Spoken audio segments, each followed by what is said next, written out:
오늘도 말씀과 기도로 이 자리에 오신 분들을 환영합니다. 오늘 함께 나눌 말씀은 욥기 37장 1절로부터 21절 말씀입니다. 인간이 알 수 없는 창조 세계의 거대함. 지금부터 본문을 읽겠습니다. 욥기 38장. 그때 여호와께서 폭풍우 가운데에서 욥에게 말씀하여 이르시되 무지한 말로 생각을 어둡게 하는 자가 누구냐. 너는 대장부처럼 허리를 묶고 내가 내게 묻는 것을 대답할지니라. 내가 땅의 기초를 놓을 때에 내가 어디 있었느냐. 내가 깨달아 알았거든 말할지니라. 누가 그것의 도량법을 정하였는지 누가 그 줄을 그것의 위에 띄었는지 내가 아느냐. 그것의 주추는 무엇 위에 세웠으며 그 모퉁이 돌을 누가 놓았느냐. 그때 새벽별들이 기뻐 노래하며 하나님의 아들들이 다 기뻐 소리를 질렀느니라. 바다가 그 모태에서 터져 나올 때에 문으로 그것을 가둔 자가 누구냐. 그때 내가 구름으로 그 옷을 만들고 흑암으로 그 강보를 만들고 한계를 정하여 문빗장을 지르고 이르기를 내가 여기까지 오고 더 넘어가지 못하리니 내 높은 파도가 여기서 그칠지니라 하였노라. 내가 너의 날에 아침에게 명령하였느냐. 새벽에게 그 자리를 일러주었느냐. 그것으로 땅끝을 붙잡고 악한 자들을 그 땅에서 떨쳐버린 일이 있었느냐. 땅이 변하여 진흙에 인친 것 같이 되었고 그들은 옷같이 나타나되 악인에게는 그 빛이 차단되고 그들의 높이 든 팔이 꺾이느니라. 내가 바다의 샘에 들어갔었느냐. 깊은 물 밑으로 걸어다녀 보았느냐. 사망의 문이 내게 나타났느냐. 사망의 그늘진 문을 내가 보았느냐. 땅의 너비를 내가 측량할 수 있느냐. 내가 그 모든 것들을 다 알거든 말할지니라. 어느 것이 광명이 있는 곳으로 가는 길이냐. 어느 것이 흑암이 있는 곳으로 가는 길이냐. 너는 그의 지경으로 그를 데려갈 수 있느냐. 그의 집으로 가는 길을 알고 있느냐. 내가 아마도 알리라. 내가 그때에 태어났으리니 너의 횟수가 많음이니라. 본문 전체 내가- 이해와 본문 해석입니다. 엘리야의 말이 끝남과 동시에 하나님께서 나타나십니다. 그리고 욥에게 말씀하시는데요. 욥에게 대답할 것을 알려주시고 또 동시에 욥에 대해서 책망도 하십니다. 이 책망 속에는 하나님께서 심판주이심을 나타내는 의미도 포함되어 있지요. 먼저 욥을 책망하시는데 욥을 책망하시면서 그가 제기했던 질문 그리고 그가 요청했던 논쟁에 대해서 하나님께서 응하시겠다 그렇게 뜻을 밝히지요. 하나님의 응답은 38장 오늘 본문으로부터 시작을 해서 41장까지 이어집니다. 그리고 욥기의 마지막 장인 42장에서는 욥의 반응이 기록되고 있고요. 하나님께서 주신 결말이 욥기의 끝으로 기록되고 있습니다. 오늘 본문 하나님의 응답이 있는 본문 살펴보겠습니다. 첫 번째 문단은 1절로부터 3절입니다. 대장부처럼 허리를 묶으라. 하나님께서 폭풍우 가운데 나타나셨다. 그렇게 성경이 기록합니다. 그런데 하나님께서 우리 가운데 나타나실 때에는 항상 이 장면이 그대로 반복됩니다. 예컨대 모세에게 하나님께서 나타나실 때에도 똑같은 방법으로 나타나시지요. 또 하나님께서 나타나심을 발견했던 선지자 엘리야가 있는데 엘리야 역시 하나님께서 임재를 드러내실 때 폭풍우 가운데 나타나시는 모습으로 기록되어 있습니다. 에스겔에게도 똑같은 모습이지요. 그러니까 욥이 폭풍우 가운데에서 하나님을 만났다 하는 것은 대단히 전통적이고 반복되는 하나님의 임재의 장면이다. 그렇게 우리가 이해할 수 있는 것이고요. 하나님은 욥의 생각이 어두운 것이라 그렇게 평가하십니다. 욥의 생각이 어둡다라고 말하는 것은 그가 잘못 생각하고 있는 것이고 미련하게 생각하는 것이며 부정적으로 생각하는 것이라 그렇게 말씀하시는 것이지요. 왜 욥에 대해서 그와 같이 미련하고 어두운 것으로 그의 대답을 평가하시는가? 그것은 하나님께서 이후에 욥에게 주시는 대답 속에 포함되어 있는데요. 하나님께서는 이 대답을 주시면서 욥이 먼저 논쟁을 요청했으니 이 논쟁에서 뒤로 밀리거나 숨지 말고 대장부처럼 허리를 묶고 당당하게 임하라 하시는 말씀이 첫 번째 문단에 기록되어 있습니다. 하나님께서 이제부터 욥과 더불어 논쟁하실 것을 선포하시는 첫 번째 문단 말씀이었습니다. 둘째 문단은 4절로부터 16절입니다. 땅과 바다, 빛을 생각해보라. 하나님을 말할 때 욥뿐만 아니라 욥의 친구들도 하나님을 안다 이렇게 자기 자신의 지식을 자랑했지요. 뿐만 아니라 하나님에 대해서 안다라는 설명이 있을 때마다 반드시 함께 등장했던 것이 하나님께서 세상 만드셨다, 천지를 만드셨다 이 말을 그들이 그대로 하면서 그러니 나도 하나님을 아는 것이라 그렇게 자랑했었거든요. 그런데 하나님께서 나를 안다고 말하는 욥과 그 세 친구들에 대해 하나님이 어떻게 하늘과 땅을 만드셨는지 그것에 대해 물으시는 것으로 출발합니다.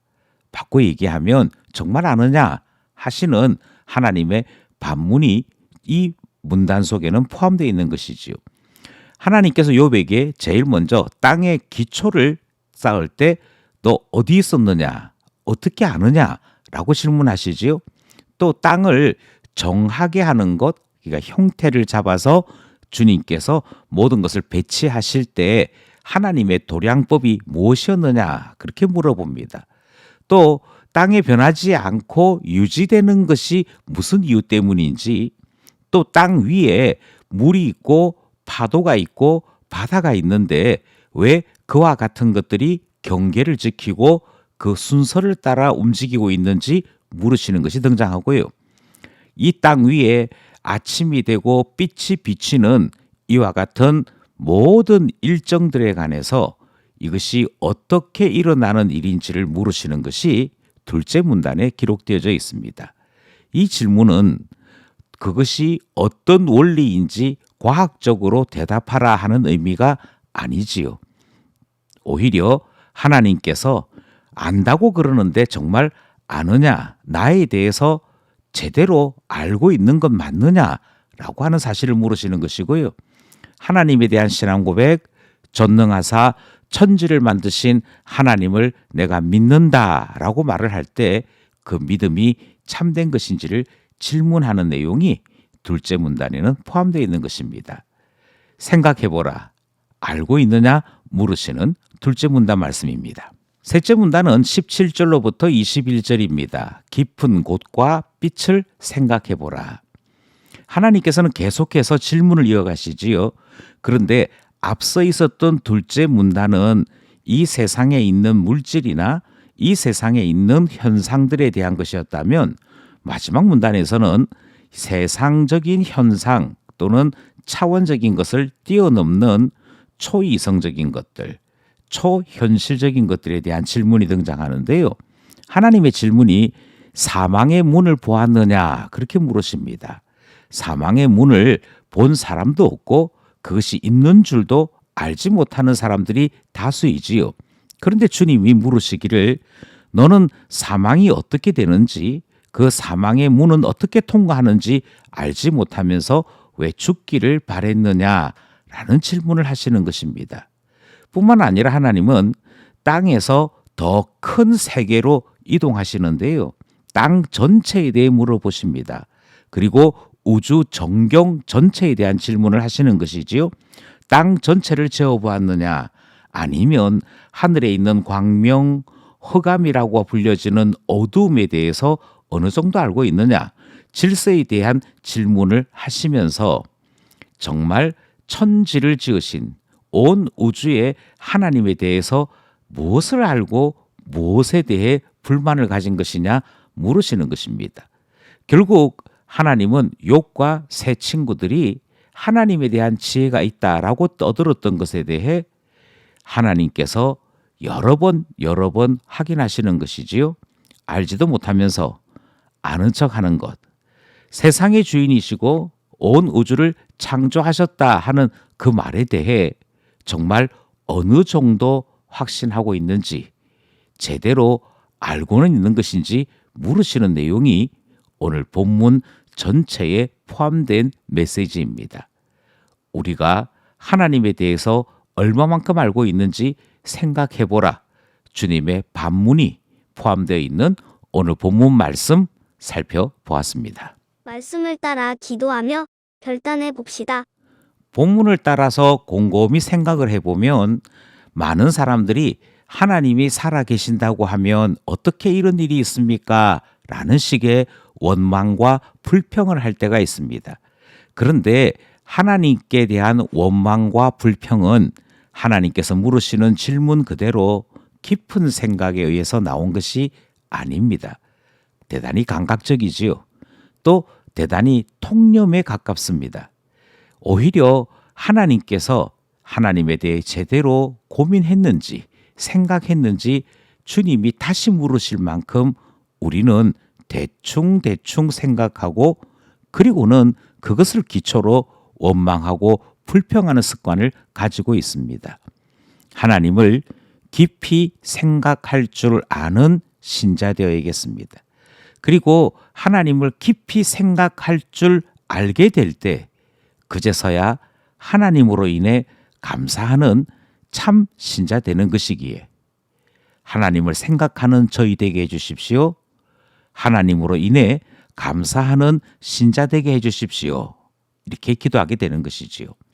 둘째 기도 제목은 우리가 하나님에 대해 잘 안다 이렇게 생각도 하고 주장도 합니다만 사실 대부분은 들어서 아는 정도이지요. 하나님께서 그와 같은 사람들에 대해 무지하다 그렇게 말씀하십니다. 하나님에 대해 무지한 지식을 가지고 하나님을 믿는 신자라고 말하는 것은 앞과 뒤가 맞지 않기에 하나님 앞에 기도하기를 하나님을 깊이 아는 자 되게 해주십시오. 또 하나님이 어떤 분이신지 욥에게 나타나셔서 말씀하셨던 그 은혜를 우리에게도 베풀어 주셔서 우리의 예배 때마다 기도할 때마다 하나님을 만나는 참된 신자로 저희들을 받아주시옵소서 기도하게 되는 것이지요. 마지막 기도 제목은요. 우리는 가만히 생각해 보면 예수님도 보지 못하였고 천지를 지으신 하나님은 더더군다나 보지 못하였습니다. 보지 못하였는데 그럼에도 불구하고 하나님을 믿는다 하는데 이르게 되는 것은 은혜이지요. 그리고 우리는 이 은혜를 입었기에 하나님에 대해 다 알지 못하지만 우리의 마음속에서 주님의 말씀, 주와 맺은 언약, 주의 구원의 손길에 대해 받아들이고 고백하며 그 믿음을 따라 하나님 안에 살아가는 존재된 것 아니겠습니까? 은혜입니다. 보지 못하고도 믿을 수 있는 것, 다 알지 못하지만 그럼에도 확신할 수 있는 것은 은혜인데요.